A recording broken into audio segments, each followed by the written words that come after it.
शेंगा तोडणे चालू आहे. मुगाचा पहिला बहार शेंगांचा तोडणे आजपासून चालू केला आहे. याचे जवळजवळ 2-3 बहार होणार आहेत.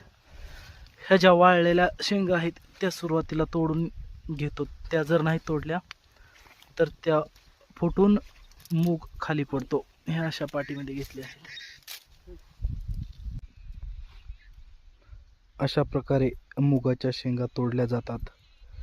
सगळ्या शेंगा एकाच वेळेस वाळत नाहीत, त्याच्यामुळे त्याचे 2-3 वेळेस त्याला तोडावे लागते. पहिल्या शेंगा वाळल्या की लगेच तोडून घ्यावं लागतात.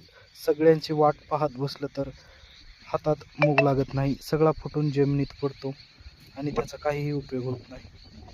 त्याच्यामुळे त्या जशा वाळतात तशा तोडाव्या लागतात. इथून आपल्याला